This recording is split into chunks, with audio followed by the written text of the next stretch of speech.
Bonjour à toutes, bonjour à tous et bienvenue dans ce nouvel épisode de la série podcast Et alors. On a le plaisir aujourd'hui d'accueillir Nadège. Bonjour Nadège. Bonjour Xavier. Alors c'est un numéro spécial, pourquoi ? Parce qu'on accueille Nadège qui découvre le mouvement depuis peu, enfin qui connaissait le mouvement depuis déjà quelques temps, tu vas nous raconter tout ça, mais qui a décidé d'aller un peu plus loin et de participer à des réunions, à des événements du mouvement et du mouvement raélien. Et on s'était dit qu'il serait intéressant de faire un podcast, de vous partager, à vous qui nous suivez depuis un certain temps, ou vous qui découvrez la chaîne du mouvement aujourd'hui, de vous faire découvrir le regard d'une personne qui participe pour la première fois à des activités du mouvement, que ce soit à des réunions, à des événements. Donc ce regard nous intéressait et je suis sûr va vous intéresser. Alors Nadège, est-ce que tu peux te présenter en quelques mots ? Oui, alors je m'appelle Nadège, j'ai 33 ans, j'habite sur Toulouse, je suis maman d'un petit garçon de 7 ans, Okay. Voilà, et puis je suis de nature très curieuse. D'accord, ok. Au niveau professionnel, tu es dans quel milieu ? Alors j'ai pas mal changé de métier ces derniers temps, j'ai été assistante administrative, j'ai été directrice d'une résidence pour personnes âgées, D'accord. J'ai été indépendante en immobilier. D'accord. J'ai touché à pas mal de choses. Bon, mais super. Ben écoute, on te voit ces derniers temps dans des réunions du mouvement qui ont eu le week-end, et puis je crois que tu vas participer à ce qu'on appelle les universités du bonheur, c'est-à-dire une fois par an, les Raéliens se réunissent pendant une semaine pour participer donc aux enseignements de la philosophie raélienne. Donc tu vas y participer, je pense. Oui, tout à fait. J'ai cœur à découvrir toutes les universités du bonheur. Bon, mais ce qui nous intéresse aujourd'hui, c'est savoir comment tu as découvert le mouvement, qu'est-ce qui t'a plu, qu'est-ce qui t'a moins plu, quels étaient tes freins, quels étaient également les préjugés, comment tu as fait pour faire face aux préjugés qu'il y a concernant le mouvement raélien. Je suis sûr que cet épisode va vraiment intéresser beaucoup de gens. Comment tu as découvert le mouvement raélien ? Comment tu as entendu parler du mouvement ? Alors en soi, le mouvement raélien, je le connais depuis longtemps, puisque mes parents, ma mère et mon père sont raéliens depuis près de 40 ans. Mais en fait, ils nous en parlaient jamais, on ne savait pas exactement ce que c'était. Je savais qu'ils croyaient aux extraterrestres, qu'on n'était pas seul dans l'univers. Voilà, mais après, je ne savais pas exactement ce que c'était. Alors pour ceux qui nous écoutent, c'est ça qui est intéressant, c'est-à-dire que tes parents étaient raéliens, oui. Mais c'est pas pour ça que tu as baigné dans le mouvement raélien depuis toute petite. Non, t'en du entendais tout. pas parler à tous les repas. Enfin, c'est l'image qu'on peut avoir, souvent qu'on va dans les médias. Les enfants de raéliens ou de philosophie minoritaire ou autres qui sont baignés là-dedans, leur bourre le crâne. Toi, ça n'a pas été ton cas. Ah non, pas du tout. Je savais pas exactement ce que c'était le mouvement raélien. Je venais jamais à des stages, à des réunions, à des journées. Ouais. Non, voilà, c'était... D'accord. Non, mais ce qui est drôle, c'est que, en fait, c'est ça qui est drôle déjà en commençant ce podcast, c'est qu'en fait, tes parents sont raéliens, mais quand tu en parles, on se connaît un petit peu, quand tu en parles, c'est comme si tu avais découvert le mouvement le jour où tu as décidé d'en savoir un peu plus. Et ça, c'était quoi, il y a un an ou deux, quoi. C'est ça, il y a un an, en avril 2024. C'est ça, j'ai vraiment découvert le mouvement, en fait, à ce moment-là. La lecture des livres, tout simplement. Et ton témoignage, il est d'autant plus fort, je trouve, par rapport à ça, par rapport au fait que tes parents étaient raéliens, et voilà, qui t'ont laissé faquer à ta vie. Et puis à 30 ans, tu as découvert, quelque part. 32 ans, c'est ça. Tu as lu les livres de Raël, oui. Puisqu'il s'agit de ça. Donc pour ceux qui nous écoutent, bon, la majorité, vous le savez, Raël est cette personne qui, il y a 50 ans déjà, a fait une rencontre extraordinaire, a rencontré le représentant d'une civilisation extraterrestre dans un volcan d'Auvergne, le Puy de la Sola, exactement à Clermont-Ferrand. Et puis c'est le représentant de cette civilisation extraterrestre lui a raconté en fait qui ils étaient, et donc ils sont à l'origine de la vie sur Terre. Donc voilà, en gros. Et toi, t'as lu, parce que donc suite à cette rencontre, Raël a écrit différents ouvrages, et t'as lu ces ouvrages il y a un an et demi. Il y a un an, ouais, c'est ça. D'accord. C'est C'était ça, facile à lire. Et toi, c'était une découverte. Une découverte totale. En fait, c'était même pas prévu que je les lise. Enfin, c'était pas du tout prévu. En fait, je voulais juste, j'avais besoin de voir ma famille. Je voulais passer un week-end avec eux. Et il s'avère que le week-end en question, ils étaient pas disponibles. D'accord. Ils étaient sur Narbonne à une rencontre avec les Raéliens. D'accord. Et moi, je me suis dit, c'est près de la mer, ben pourquoi pas aller Allez à aller y faire l'Argonne. un tour avec mon fils. D'accord. Et mes parents, bon, ils se sont questionnés, est-ce que je viens, est-ce que je viens pas, Ouais. par rapport à ça. Et en fait, ils m'ont dit, bah écoute, tu peux venir et est-ce que si ça te dit, tu peux en profiter pour lire le livre, pour comprendre un petit peu ce que D'accord. c'est, le mouvement raélien. Voilà. Donc je me suis dit, pourquoi pas, je vais Donc lire toi, le c'est la livre. curiosité qui Oui, t'a, c'est qui t'a motivé. C'est quoi. la curiosité, mais en fait, j'ai lu le livre qui dit la vérité, plus par rapport à mes parents pour comprendre leur philosophie Ouais. que par rapport à moi. D'accord. Et finalement, Ah, je me suis retrouvée à lire ce livre qui m'a complètement captivée. Ok. Et j'ai lu le deuxième, le troisième, enfin j'ai lu 9 ou 10 livres de Raël. D'accord. T'as T'as été passionné par le truc Complètement et captivé, quoi. captivée. Je me suis posé aussi beaucoup de questions. Donc comme j'ai la chance d'avoir mes D'accord. parents dans le mouvement, j'ai pu leur poser déjà à eux des questions. Ouais. Et c'est là où je me suis dit, mais il faut que je rencontre ces gens, quoi. C'est génial, super intéressant. Et alors du coup, quelles ont été avant de rencontrer les Raéliens, quoi, à la lecture des livres, quelles ont été tes premières impressions, tes doutes, tes surprises éventuellement? Alors, oui, il y a eu un peu de tout ça. Eh ben ouais. Déjà, la création de la vie sur Terre. Alors moi, je me suis jamais trop posé la question. De base, je crois pas en Dieu. L'évolution de Darwin, j'ai toujours trouvé qu'il y avait des incohérences. Pour moi, ça collait pas depuis que je suis jeune. Parce que pour ceux qui nous écoutent, ces ouvrages, en fait, cette révélation, cette philosophie vient mettre en avant le fait qu'on a été créé scientifiquement par cette civilisation extraterrestre. Donc qu'on ne viendrait pas de la création d'un dieu, que les origines de la vie ne seraient pas de la création d'un dieu, mais pas non plus de la théorie de l'évolution qui est enseignée dans les écoles et qui pourtant est remise de plus en plus en question. Mais voilà quoi. Donc c'est là que t'avais des doutes. Oui, ça, hein? c'est ça. Ouais. Et puis voilà, donc cette idée que la vie ait pu être créée par une civilisation beaucoup plus avancée que nous, de façon scientifique et technologique, je me suis dit ben pourquoi pas, parce que nous en 2025, tout ce qu'on arrive à faire, je me dis dans 100 ans, dans 200 ans, on pourra nous-mêmes peut-être créer la vie ailleurs, déjà aller dans d'autres planètes, c'est certain, et aussi donc ça créer la vie. Donc, ça levait des doutes que tu avais quelque part, quoi, en te disant ce que l'humanité sera capable de faire demain. Pourquoi d'autres l'auraient-ils pas fait avant nous? Et ça vient, exactement. Ça vient appuyer cette troisième hypothèse. Je me dis c'est cohérent. Je pense cohérent. Je me suis dit c'est cohérent. D'accord. Pourquoi pas effectivement si on arrive à. Après il faut arriver à se projeter loin. Les gens ont du mal parfois à se projeter. Ouais. Moi j'arrive, je pense à le faire et je me suis dit voilà pourquoi pas un jour peut-être nous on arrivera à le faire. Donc ça me semblait la théorie la plus cohérente en tout cas de ce qui peut avoir aujourd'hui. Tu y trouvais du sens. J'y trouvais du sens. Cette troisième théorie de création scientifique. C'est ça. Après la fameuse question, mais qui a créé du coup ces êtres-là? Alors du coup, parce que moi je me suis la supposée forcément cette question quand j'ai lu les livres. Ouais. Et il y a cette notion de l'infini, l'infiniment petit. Si des gens nous ont créés, qui les a créés? Ouais, exactement. Et dans les livres, on parle beaucoup de cette notion d'infini. Ouais. Et ça m'a parlé aussi tout de suite. Et voilà, je me suis pas posé plus de questions après. Pour moi, ça a eu du sens en fait, cette notion d'infini. D'accord. Dans le temps et dans l'espace. Donc du coup, ça répondait à cette question que tu te posais. Pour moi, oui, en tout cas. Ouais. Comme quoi, si la vie a été créée par une civilisation extraterrestre, eux-mêmes ont été créés par d'autres civilisations et ceci à l'infini. À l'infini, tout à fait. Ouais. Et ça t'a pas donné le tournis, tout ça? Ça t'a apaisé plutôt peut-être C'est un petit peu comme si le ciel nous tombait sur la tête quand même. Enfin moi, quand j'ai lu ce livre, ça m'a fait un peu cet effet. Je me suis dit waouh quand même. Et c'est vrai que, alors, de base, je suis pas quelqu'un qui lit des livres. J'ai pas de bibliothèque de livres. Personne dans ma famille m'a vu avec un livre à la main. Et ce livre-là, mais je l'ai lu d'une rapidité déconcertante. Pour te dire, le dernier livre que j'avais lu, c'était Harry Potter quand j'étais en 6e parce qu'on devait le lire, tu vois. Et j'ai pris un plaisir à le lire, à prendre tout ça, essayer de comprendre.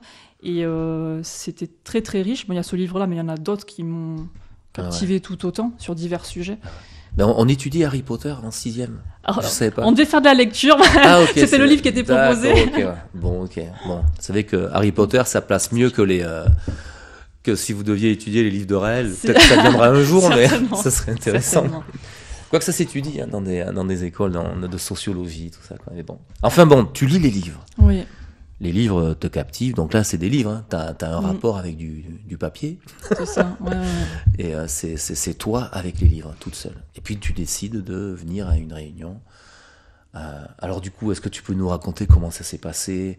Par exemple, ta première participation à un événement raélien, comment ça se passe? Alors déjà, avant même le stage, donc après la lecture des livres, je me suis dit, je vais quand même regarder aussi sur Internet. Donc j'ai déjà regardé toutes les vidéos qu'on peut voir sur Internet, j'ai lu plein d'articles, je me suis dit, ouh, c'est du lourd quand même.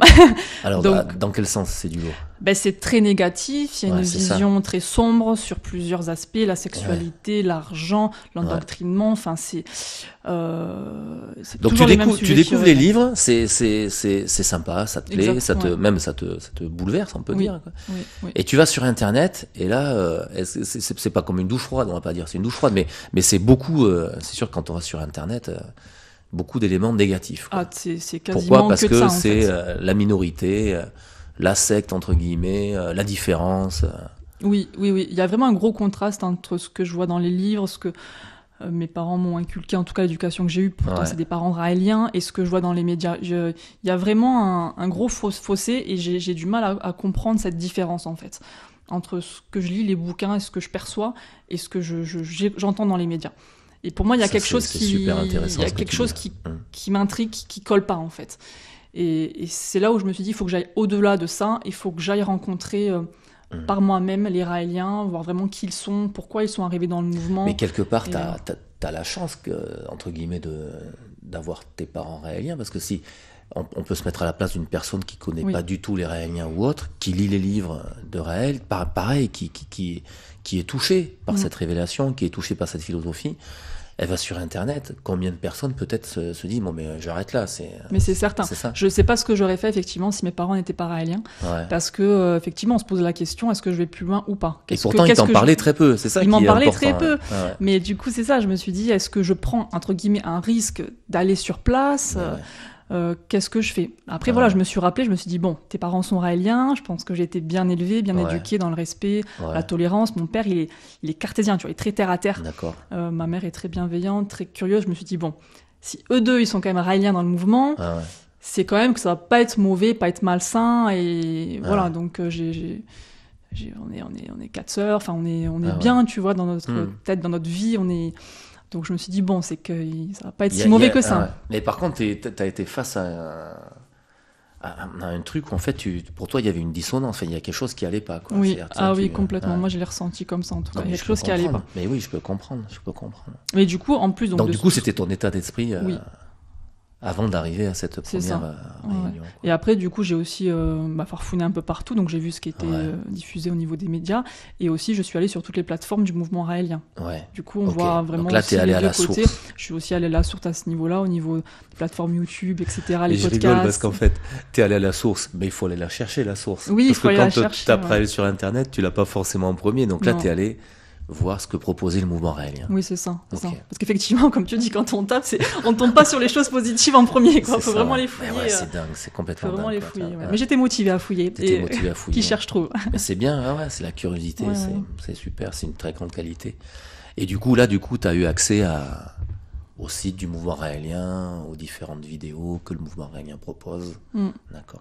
Les Raéliens Netflix aussi. ouais, bien sûr. Quoi. Parce que beaucoup l'ont vu à travers Netflix. Moi, c'est pas la première chose. J'avais pas vu la série. D'accord. J'avais pas vu la série au départ. Bon, alors du coup, parce que encore une fois, j'essaie de me mettre au maximum à la place des gens qui nous écoutent, des personnes qui nous écoutent. Et merci pour votre attention. On a envie de savoir, quoi. T'arrives, tu te pointes à ce rassemblement, cette réunion, comment on dit, ce week-end à Narbonne, c'est ça? Moi, ma première rencontre, c'était le stage. Alors le stage, ça dure pendant une semaine, c'est ça? D'accord. Ah oui, moi j'ai commencé direct. C'était en France, alors c'était stage européen en Italie, donc en plus c'était même pas dans mon pays entre guillemets. Stage européen parce que c'était mouvement raélien européen de. Ok, donc c'était plusieurs pays, d'accord. Donc je suis partie en Italie, très motivée. Moi, rien ne pouvait m'arrêter. Il fallait que j'aille à la rencontre du mouvement. Alors quel a été ton ressenti pendant ce stage? Comment tu as vécu ça? Alors déjà, donc ma mère était avec moi aussi. C'était pas prévu qu'elle vienne, mais comme j'y étais, elle s'est dit non mais je peux pas louper ça. Ah ok, d'accord. Donc elle m'a présenté à beaucoup de monde, donc c'était sympa au niveau du coup de l'accueil. Alors j'appréhendais l'accueil aussi, tout bêtement. Je me suis dit peut-être que tout le monde va me sauter dessus, me faire des câlins, et moi j'avais pas envie de me sentir envahie. Et finalement pas du tout. C'est l'image qu'on peut avoir qui est véhiculée. Les Raéliens vont te sauter dessus, quoi. C'est ça. Et en fait voilà, pas du tout. Tout le monde se dit bonjour tout ça fait simplement, en faisant la bise. Enfin rien d'exceptionnel finalement. Donc très bien accueilli. Ça reste assez fraternel, il paraît. Oui, c'est fraternel. Enfin, il paraît, je connais, hein, mais. Oui, c'est très, très sympathique, très accueillant. Enfin, voilà, c'est normal finalement. En tout cas, au départ. Et puis, Voilà, après le stage, donc moi j'ai logé sur place, à l'hôtel. Après, les gens peuvent dormir où ils veulent. Ouais, pas d'obligation là-dessus, ouais. c'est assez libre. Et donc le programme, c'était donc tous les matins, il y avait des méditations. Donc c'est la première fois que je faisais des méditations. D'accord. J'avais jamais. Parce que c'est un enseignement axé sur la méditation et sur des aspects de la philosophie. Ça vient toucher plein de choses. Oui. Sa vie, la vie de la société, plein de choses. Mais la méditation a une grande place. Voilà, méditation. Donc c'est la première fois que tu méditais. Et oui, ça fait longtemps que je voulais en faire, mais j'avais jamais trop passé le cap d'essayer Ça va, de faire c'était une méditation. facile, c'était easy, c'était. Oui, c'était cool ouais. parce que on est tous un peu dans le même cadre. La Ouais. personne aussi qui fait la méditation, donc on se laisse porter, et ça se fait. D'accord. C'est très très sympa, quoi. Voilà. Après, il y a les enseignements. Est-ce que tu as senti, alors c'est une question, est-ce que tu as senti une certaine forme de manipulation, de trucs tordus À aucun moment. Alors non, pas du tout, du tout. Et alors ça m'a fait rire parce que justement la première journée, en fait dans l'introduction, et ça a fait écho en moi aussi. Ouais. C'était Princesse Luna qui disait en fait dans le quotidien, on se douche, on se lave le corps tous les jours. Ouais. On fait attention aussi à l'intérieur de notre corps, on essaye de manger sainement, Ouais. on fait du sport, mais à quel moment on prend soin de notre cerveau? À quel moment on se lave aussi le cerveau? Et ça, je me suis dit, mais c'est une réalité, en fait. Constamment, on allume la télé, la radio, on nous bourre le crâne de plein de choses négatives, la guerre, un tel s'est fait violer, un tel... Enfin, c'est une catastrophe, en fait. Et il faut sortir de là, il faut arriver justement à se purifier l'esprit. Et en tout cas, quand elle a dit ça, ça m'a vraiment parlé. Et à choisir, quoi. Et à choisir, c'est ça, être libre de choisir. Ouais. Et voilà, elle a dit aussi avec une certaine ironie, parce que c'est vrai que dans les médias, on parle souvent, les sectes, ils vont vous laver le cerveau, mais à un moment donné, il faut aussi savoir se laver soi-même le cerveau, et à quel moment il faut le faire et comment il faut le faire. Et avec son propre cerveau. Quoi. Et avec son propre cerveau, avec prendre du recul. Et voilà, donc moi, tous les enseignements qu'il y a eu lors de ce stage, ce qui est intéressant, c'est qu'on prend ce qu'on a envie ou ce qu'on a besoin de prendre et on laisse ce qui nous correspond pas, quoi. Et moi, je l'ai vécu comme ça, en tout cas. Donc, Et à aucun moment pendant ce stage, tu t'es senti endoctriné ou autre Non. Bon, en fait, tu vas me dire non. Ceux qui nous écoutent, ils doivent rire parce qu'ils se disent mais bien sûr, c'est une émission du mouvement raélien, c'est un podcast du mouvement raélien. Ils vont pas dire qu'ils sont endoctrinés ou quoi que ce soit. Mais notre intention, c'est entre guillemets, c'est le réel, quoi. C'est le témoignage. Donc encore une fois, vous tous qui nous écoutez. On pourrait penser que cette interview peut être fake ou autre, on joue un jeu, non mais je vais vous dire, c'est vraiment pas le cas. Ce qu'on a envie, c'est vraiment d'avoir le témoignage abrupt d'une personne. Et c'est pour ça que je pose des questions, ces questions particulières, parce que c'est ce que se disent la majorité des gens qui, comme toi, au départ, connaissent pas le mouvement raélien, n'ont pas eu la chance peut-être de connaître des raéliens, que ce soit ses parents, ses amis ou autres, et qui vont finir par croire tout et n'importe quoi. Donc t'as fait ce stage qui a duré une semaine, et tu t'es senti, ça allait, quoi. Je me suis senti hyper bien. Et justement, en fait, quand je dis aux gens, je raconte aux gens que c'était vachement sympa et que ça m'a plu. Et c'est là, en fait, le fait que ça m'ait plu, les gens se disent, mais tu t'es fait endoctriner parce que ça m'a plu, tu vois. Mais est-ce que les gens ne peuvent pas juste... je sais pas, certains sont raéliens, mais ils sont raéliens en pleine conscience ils y sont en pleine conscience, c'est un choix, en fait. Il y en a, ça leur parle pas, il y en a, ils vont lire les livres, ça ne leur parle pas. Eux, c'est voilà. Et puis raélien, c'est une étiquette, c'est des êtres humains avant tout. Oui, quoi. c'est ça, en fait, c'est des gens comme tout le monde, c'est juste qu'ils ont une philosophie qui est celle du mouvement raélien.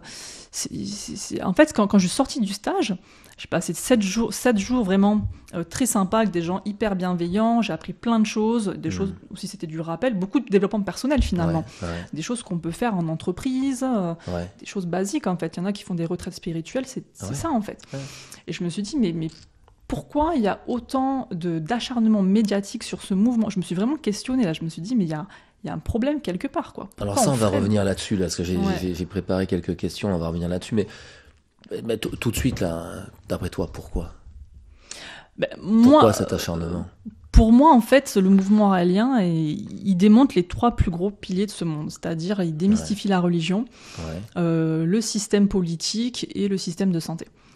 Donc, et c'est les 3 choses qui dirigent le monde, en fait. Et en ce sens, il est dangereux parce qu'il vient remettre en question. Exactement, il remet tout en question, et si les gens s'ouvrent trop à ce qui est proposé, en tout cas par le mouvement raélien, tout s'écroule, en fait. Tout s'écroule. Donc, moi, en tout cas, c'est comme ça que je l'ai perçu. Et on est dans un moment de l'humanité, à une époque où on sent bien que les choses doivent être remises en question, quoi. Donc, Elles doivent complètement être remises en question. Et puis les gens comprennent maintenant de plus en plus qu'il faut arrêter aussi ce qu'on nous dit à la télé. On essaie de nous... l'endoctrinement, peut-être qu'il n'est pas au même endroit qu'on le pense, finalement. Et c'est ça, on veut nous amener vers des chemins qui ne sont pas forcément très sains. Enfin...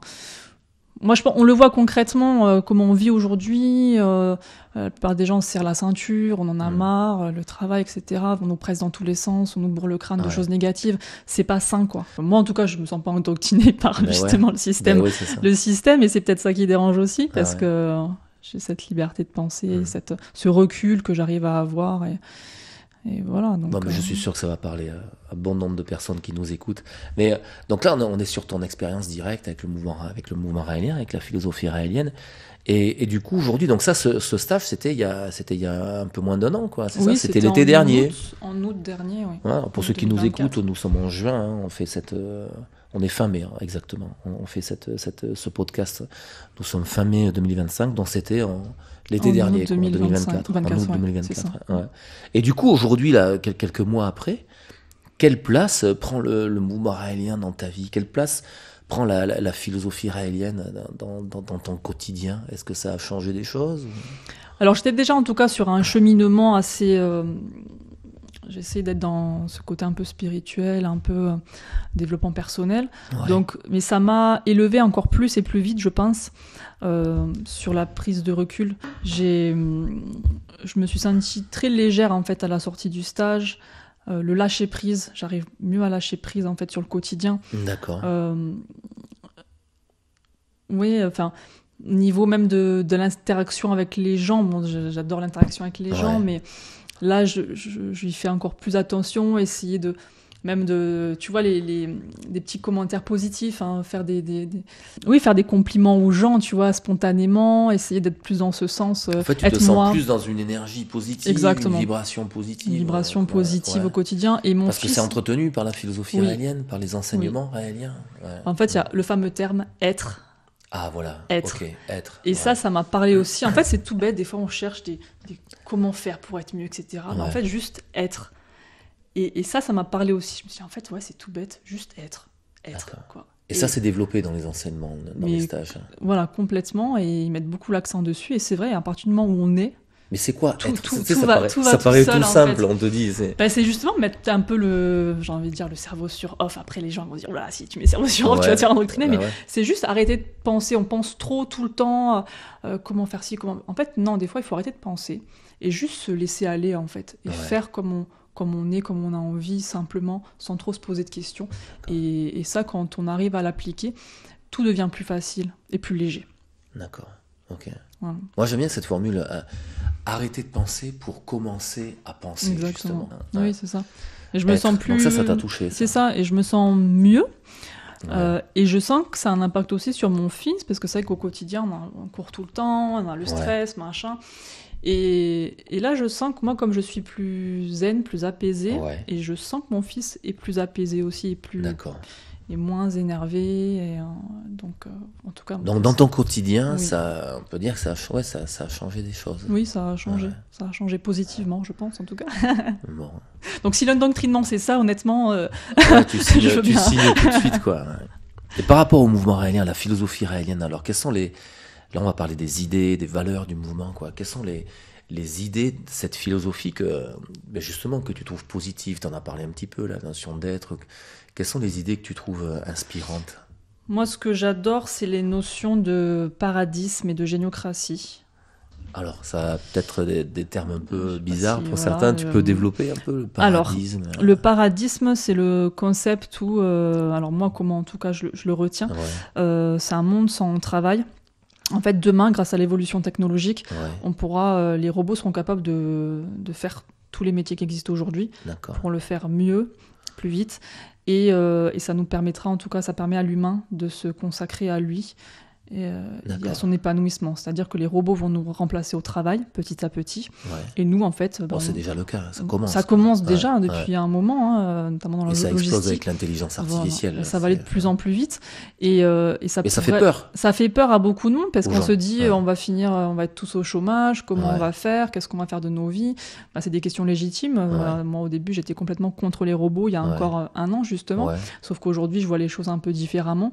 Et je pense que c'est le seul moyen aujourd'hui de nous libérer du travail forcé, si je peux dire ça comme ça. Et une fois que tous les robots feront notre job, nous, on pourra juste profiter de nos proches. Et au début, je me disais, ça va peut-être les robots déshumaniser justement ce monde, mais finalement, c'est juste l'inverse. Ça nous permettra d'être plus et mieux ensemble. Donc ça, c'est des aspects de la philosophie raélienne. Oui. C'est sûr, c'est un gros pan de la philosophie raélienne des ouvrages, du message qui a été transmis à Raël, où ces extraterrestres leur expliquent la façon dont ils vivent. Et c'est vrai qu'ils vivent dans un monde où il n'y a plus de travail, en fait, où il n'y a même plus d'argent. On a fait un podcast dernièrement là-dessus, j'invite ceux qui nous écoutent à aller le voir, sur la chaîne du mouvement raélien. C'était avec Jean-Pierre Saunier. Mais ça, c'est quelque chose que t'as trouvé inspirant, quoi. J'ai trouvé ça inspirant parce qu'effectivement, au début, on se dit c'est utopique, etc. Mais quand on arrive à le comprendre, finalement, c'est que du bon sens. De toute façon, on ne pourra pas arrêter le développement technologique. Il faut arriver à l'appréhender. Il faut, par contre, beaucoup travailler sur cette transition. Parce qu'effectivement, si la transition est mal faite, ça pourrait être compliqué pour nous. Mais si elle est bien faite et intelligemment, ça pourrait être un biais unique et dingue, quoi, pour le futur. Et puis on sent bien que c'est le sens. Personne ne peut arrêter cette fuite en avant. C'est pas une fuite, tu vois déjà les mots, quoi. Cette fuite en avant. Non. Personne ne peut arrêter cette marche en avant de la technologie. Et forcément, il y a forcément un sens à tout ça, quoi. Ça. Donc ça t'a plu. Donc ça, c'est l'aspect, c'est ce qui touche la société, en fait, quelque part, le monde de la société. Et toi, à titre personnel, quels sont il y a des idées, il y a des aspects de la philosophie raélienne que tu as trouvé positifs. Alors tout à l'heure, tu parlais de la notion d'être. Oui. L'aspect positif des choses. Oui, positif, l'amour des uns des autres, et la notion aussi de responsabilité, la responsabilisation. Ça, c'est important. Qu'on est chacun responsable de ce qu'on fait, de ce qu'on dit. Il y a une chose qu'on voit souvent sur les sites internet du mouvement, mais qui est dans les ouvrages, c'est même si, par rapport à la notion de responsabilité, même si Raël, ou même si les entités, alors il n'y a pas d'entité supérieure dans le mouvement raélien, mais il y a ces extraterrestres qu'on appelle les Elohim, demander à n'importe qui, ou un raélien, n'importe qui, de faire un acte qui soit contraire à sa conscience, ne le faites pas. Ça m'a beaucoup parlé, cette phrase. Ouais. Ça, c'est beaucoup développé. On en parle souvent dans la philosophie raélienne, dans les enseignements, c'est quelque chose de fort. C'est très puissant, effectivement, ne pas aller à l'encontre de notre conscience, de ce qu'on estime être bien ou pas bien, enfin sain ou pas sain, en tout cas. Donc, on va aller sur le terrain de la perception, les perceptions extérieures et les préjugés, parce que tu en parlais un petit peu tout à l'heure, là, c'est super intéressant. Est-ce que, déjà, ta démarche, elle est atypique? On va dire, elle est courageuse. Est-ce qu'il faut du courage pour aller à une réunion du mouvement, un stage du mouvement? Ça dépend ce qu'on appelle du courage. Je pense qu'il en faut quand même. Je pense qu'il faut aujourd'hui être très curieux, ouvert d'esprit. Et... Parce qu'on vient faire face au regard des autres, quoi. Oui. Est-ce que tu as eu peur du regard des autres alors en t'engageant, le mot s'engager, c'est un grand mot, des gens en participant au niveau de mon stage. Entourage. Alors, j'en ai pas parlé au tout début. Quand j'ai lu les livres, quand je suis allée au stage, j'en ai pas parlé. Parce que je faisais mon petit chemin personnel. Par contre, après le stage, oui, j'en ai parlé. Alors, et comment réagit ton entourage? Alors, tes amis, finalement, quand tu parles mes amies ont été plutôt ouvertes. J'étais agréablement surprise de leur réaction, parce que c'était plutôt de la curiosité. Elles m'ont dit, ah bon, enfin après, on me posait comme des questions. On me dit, attention quand même, attention à toi. Après, il y en a une qui m'a dit, bon, la façon dont tu parles, t'as l'air d'avoir encore les pieds sur terre, donc ça va. Parce que quelque part, pour eux, t'es allé sur une autre planète, quoi. T'es allé à Katmandou, et puis t'es la copine qui a vu l'ours, quoi. Alors du coup, ils ont réagi assez bien, quoi. C'est ça t'a pas eu de... Oui, assez bien. Et puis après, voilà, moi, je leur ai beaucoup expliqué ce que j'ai fait, ce que j'ai vu, pourquoi. Enfin, donc voilà. Je pense que elles sont pas inquiétées parce qu'elles m'ont la façon dont j'ai abordé la chose. Je pense qu'elles ont trouvé ça plutôt. Enfin, elles ont rien senti de mauvais dans ça finalement, la façon dont j'ai abordé ce que j'ai vécu. Elles se sont dit bon finalement. C'est pas peut-être pas si terrible que ça. Après, il y en a une qui m'a dit, bon, fais quand même attention, malgré tout, parce qu'effectivement, il y en a qui se disent peut-être que c'est à fur et à mesure d'y aller c'est que ça, tu vas... Au début, c'est cool, tout le monde est gentil. C'est cool, et puis, c'est après que ça arrive. À un moment donné, tu vas voir le revers de la médaille, quoi. Tu vois, c'est ça. Donc, il y a quelque chose qui m'a touchée d'une de mes copines. Donc, on s'est vu après le stage, discuter de tout ça. Et en fait, il y a un moment donné, bon, on en parlera peut-être plus après, mais j'ai continué à voir le mouvement, les Raéliens de temps en temps. Et à un moment donné, je me suis mise à faire des vidéos TikTok. Et là, à ce moment-là, en fait, du coup, il y a des amis et des proches de mes amis qui ont vu des vidéos de moi. Et qui ont dit à mon ami, mais qu'est-ce qu'elle fait Nadège, là? Dans ces vidéos, tu faisais des témoignages, en fait. Des témoignages, en fait, vivais, c'est ça, de ce que j'ai vu, de ce que j'ai fait. Et mon ami est revenu vers moi, m'a dit, mais là, par contre, là, il y en a qui sont venus vers moi en disant, qu'est-ce que tu fais? Je pense que... Et elle m'a dit, je pense que tu es en train de te perdre. D'accord. Et quand elle m'a dit ça, c'est intéressant. Là, j'ai pris une claque et je me suis dit, mais pourquoi, en fait, je suis en train de me perdre? Et en fait, je pense qu'elle était plus influencée par ses proches qui ne comprenaient pas ma démarche et qui connaissent pas, qui connaissent qu'à travers les médias. Et du coup, elle, ça lui a projeté une image de moi négative, et ça y est, je suis en train de me perdre parce que je vais sur des réseaux en train de parler d'un mouvement. En train de partir en sucette, quoi. En train de partir en sucette. Alors qu'en fait, je suis juste en train de dire tout haut ce que je pense tout bas, et juste refléter une image objective de ce que j'ai vu, en fait. Et moi, ça m'a... Au fond de moi, je me suis dit, j'ai quand même le sentiment qu'il y avait un sentiment d'injustice dans le mouvement raélien, de part aussi que j'ai mes parents dans le mouvement, et j'avais besoin, en fait, de montrer une autre vision, en fait, du mouvement. C'est fort, ton témoignage, pour ceux qui nous écoutent. Alors peut-être certains, beaucoup d'entre vous n'ont pas vu ces vidéos TikTok que tu faisais.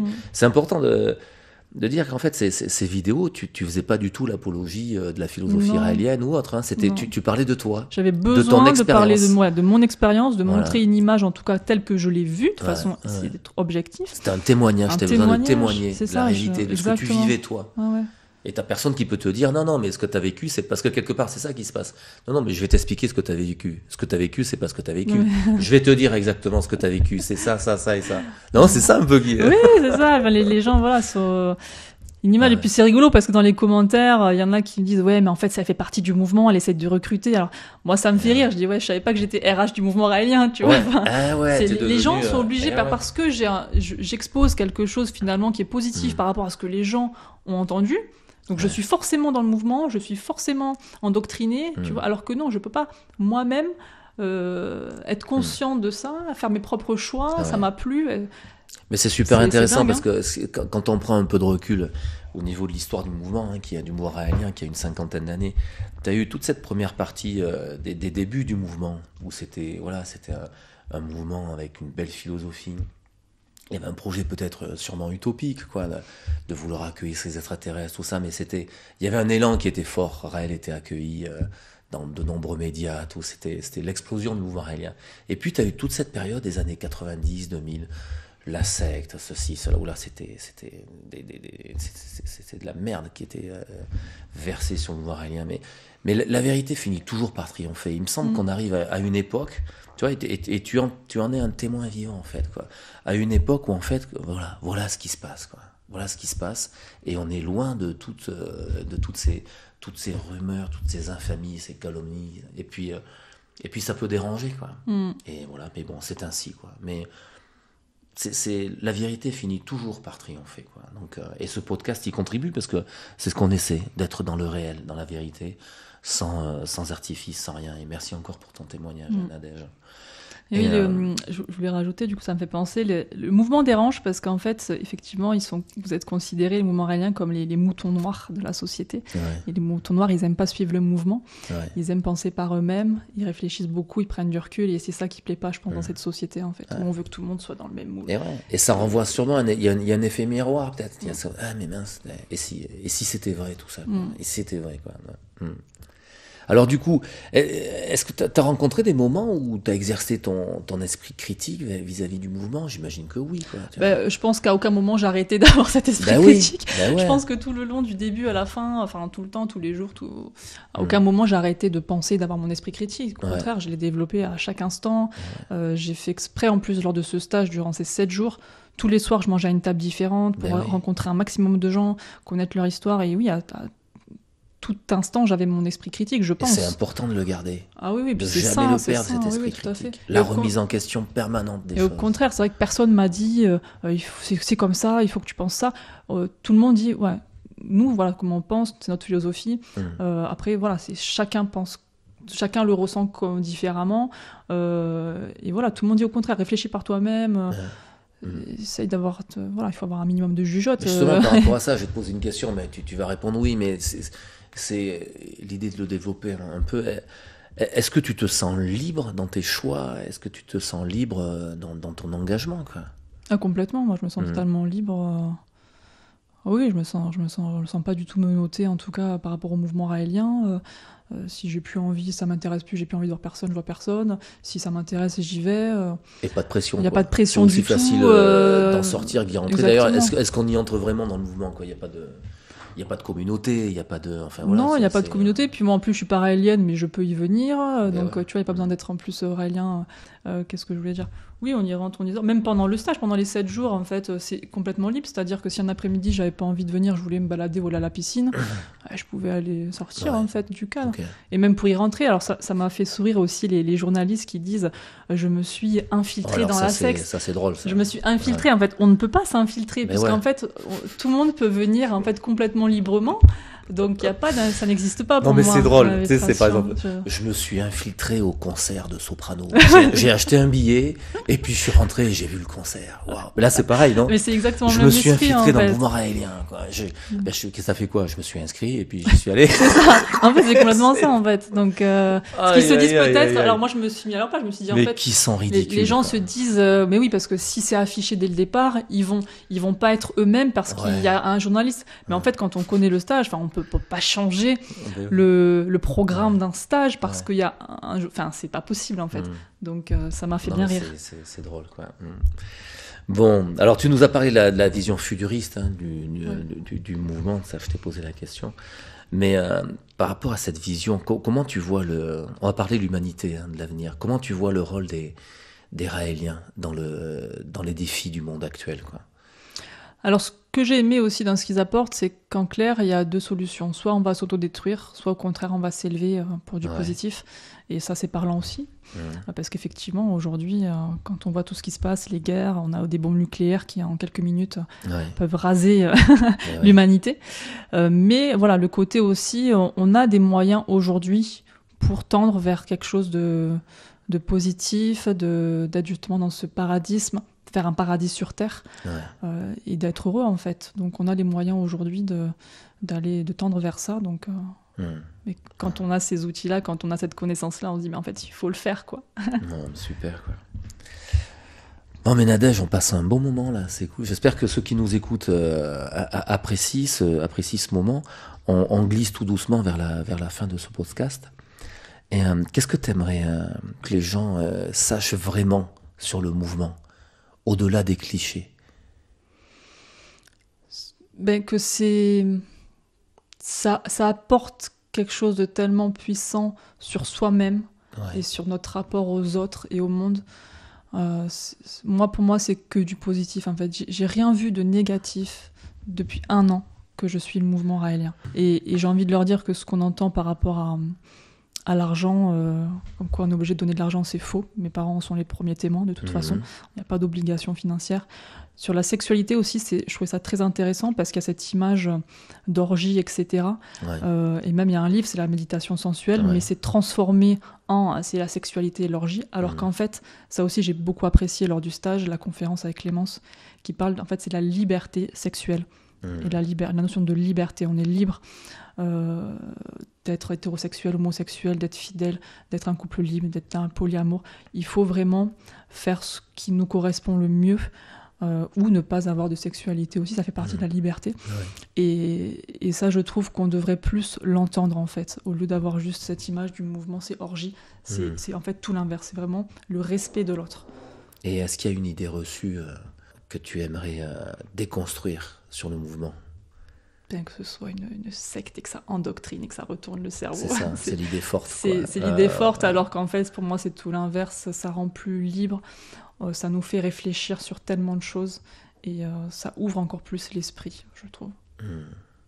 Et pour conclure ce podcast, si tu devais résumer ce que t'a apporté cette philosophie, cette découverte, ce serait quoi ? Grande question. Ben écoute, j'étais partie pour aller à la plage, je me suis retrouvée en stage avec les Raéliens. Ouais. Et pour moi, ce que je retiens, c'est que c'est des gens merveilleux, des gens touchants.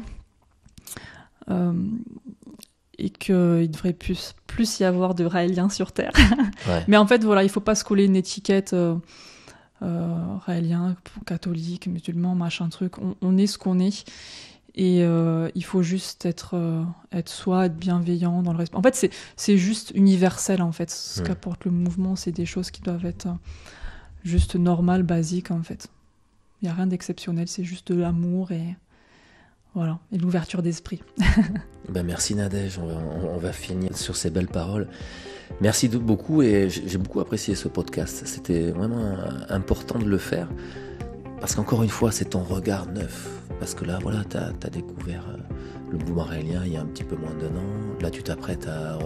Tu vas retourner à ces stages de méditation sensuelle. Ouais. Et parce que tu vois, je me suis pas encore fait endoctriner complètement, ouais, c'est ça, donc il faut que j'y retourne, tu vois. Pour voir. Mais tu vois, c'est génial.